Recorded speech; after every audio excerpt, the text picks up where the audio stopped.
Attends, je vais prendre un petit bonbon pour me donner de la force pour la vidéo. Bon Irina, comment on commence les vidéos? C'est quoi la phrase? Salut le petit volleyeur. Je vais faire salut les petits volleyeurs. Salut les petits volleyeurs. Alors j'espère que vous allez bien. J'ai reçu un message super sympa de la part d'un abonné qui m'a dit Romain, c'est l'été, on reprend le beach volley. Et avec mes potes, on n'est jamais d'accord sur les règles de beach. Alors je vais faire une petite série de vidéos dans laquelle je vais expliquer les différentes règles, que ce soit sur la passe, sur l'attaque, sur la réception et pourquoi pas sur le bloc, parce que c'est vraiment sur ces gestes-là qu'il peut y avoir ambiguïté ou parfois on n'est pas d'accord. Why would you put this chick up here? She sucks!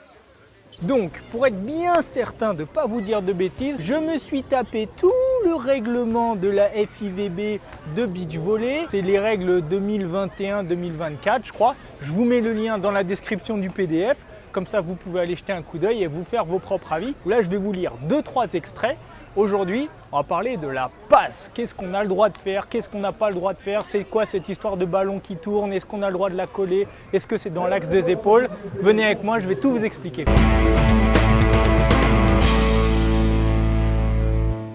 Tout d'abord, est-ce que vous avez le droit de faire la passe à 10 doigts? Oui, vous avez le droit de faire la passe à 10 doigts au beach volley. Simplement, il faut respecter une règle. Et cette règle, ce n'est pas le ballon ne doit pas faire plus d'un quart de tour dans le ciel ou je sais pas quel truc. Alors, que dit la règle sur la passe à 10 doigts? La règle, elle est très simple, je l'ai noté, c'est le PDF dont je vous parlais. C'est 2 lignes qui résument exactement ce qu'on a le droit de faire. Le ballon peut toucher plusieurs parties du corps, main gauche, main droite, à la seule condition que ces contacts aient lieu simultanément. En fait, qu'est-ce qui se passe et pourquoi les arbitres ils sifflent quand la balle elle tourne quand vous faites la passe à 10 doigts? En fait, ce qui se passe, c'est que lorsque la balle tourne, l'arbitre suppose qu'il y a une main qui a quitté la balle avant l'autre et que donc la dernière main qui touche le ballon va donner une légère rotation. En fait, l'arbitre il ne peut pas voir si la balle a quitté vos mains exactement au même moment. Le seul truc qu'il peut voir, c'est si la balle a de la rotation. Si elle en a, l'arbitre va se dire « Ah, ben ça veut dire qu'il y a une main qui a touché le ballon un petit peu plus longtemps que l'autre et donc la balle n'a pas quitté les 2 parties du corps simultanément et c'est pour ça qu'il siffle. » En fait, le fait que la balle tourne est juste un indice pour l'arbitre pour savoir si la balle a quitté vos mains simultanément. Si elle ne tourne pas, c'est qu'a priori, la balle a quitté les 2 mains simultanément, exactement au même moment. D'ailleurs, si l'arbitre estime que la passe est faute, il ne va pas faire comme ça, il ne va pas faire un signe « oui, la balle a tourné ». Il va faire ça comme signe, il va faire 2, c'est-à-dire 2 touches. Vous avez fait 2 touches, 1-2 avec votre main droite, main gauche. Contacts, or if one hand leaves the ball before the other. Donc c'est bien que la balle n'a pas quitté vos mains simultanément. Donc il y a eu plusieurs époques et plusieurs modes d'arbitrage, on va dire, au beach volley. Il y a eu une époque où carrément toutes les passes à 10 doigts étaient sifflées et donc on voyait les joueurs, ils faisaient que des passes en manchette. Parce que quand vous faites une manchette, la balle elle quitte simultanément vos 2 bras puisqu'elle rebondit automatiquement. Désormais, on voit que les arbitres sont de plus en plus tolérants et les joueurs font de plus en plus de passes à 10 doigts. Et même si la balle tourne légèrement d'un demi-tour, l'arbitre ne dit rien. Vous n'êtes pas obligé de faire la passe dans l'axe des épaules. Vous pouvez tout à fait la faire sur le côté. Le seul truc, c'est qu'elle doit quitter vos mains simultanément. C'est vraiment la seule règle. Et donc les arbitres sont de plus en plus tolérants aujourd'hui. On voit des passes sur le côté, des passes en face et de plus en plus aussi de passes en suspension.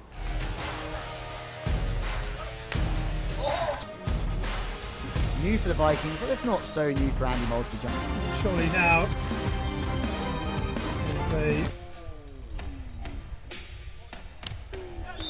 It's time. Well worked.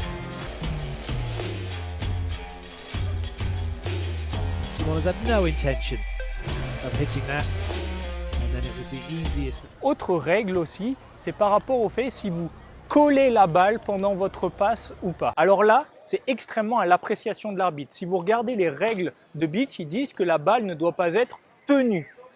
Elle doit rebondir, c'est le terme qu'ils utilisent. Donc, si jamais le contrôle est fait de façon très rapide, comme ça, l'arbitre ne dira rien Et par contre, effectivement, si vous la tenez, si vous la collez, c'est le terme que nous on utilise, trop, là l'arbitre va siffler. Là, il n'y a pas vraiment de règle, c'est à l'appréciation de l'arbitre, et c'est bien pour ça qu'il y a un arbitre, c'est pour apprécier si la balle a été tenue ou pas. Mais entre nous, quand vous faites une passe à 10 doigts, vous le savez si vous l'avez contacté trop longtemps ou pas. En fait, l'arbitre, ce qu'il regarde, c'est si la balle descend en dessous de votre menton. Donc, si jamais vous faites votre passe et que la balle descend sous le menton, généralement, c'est que vous l'avez collée, qu'elle est trop rentrée dans vos mains. Donc, restez au-dessus de votre tête et faites votre passe et en essayant de donner le moins de rotation possible. Si je résume, vous avez le droit de faire une passe à 10 doigts, vous avez le droit de ne pas la faire dans l'axe des épaules, vous avez le droit de la faire en suspension. Le seul truc, c'est que la passe soit extrêmement rapide, que vous ne teniez pas la balle et surtout, essayez qu'il y ait le moins de rotation possible, c'est-à-dire que la balle quitte vos deux mains simultanément, exactement au même moment. Voilà les beach volleyeurs pour la passe. Je pourrais encore dire plein de choses, mais on va rester très simple. Les petits extraits vidéo que je vous ai montrés pour un petit peu illustrer tout ça, j'espère qu'ils vous aideront à mieux comprendre et à illustrer mon propos. Sûrement la prochaine vidéo, ce sera sur l'attaque, ce qu'on a le droit de faire, pas le droit de faire, est-ce qu'on a le droit de la renvoyer à 10 doigts. Vous verrez, il y a certainement des petits a priori ou des choses que vous pensez être vraies ou fausses et qu'en fait on peut faire ou ne pas faire. À bientôt pour une nouvelle vidéo. N'hésitez pas à vous abonner. Abonnez-vous aussi à mon compte Instagram. Je vous mets le petit lien dans la description et puis ça s'affiche également sur l'écran. Et puis à bientôt les beach volleyeurs.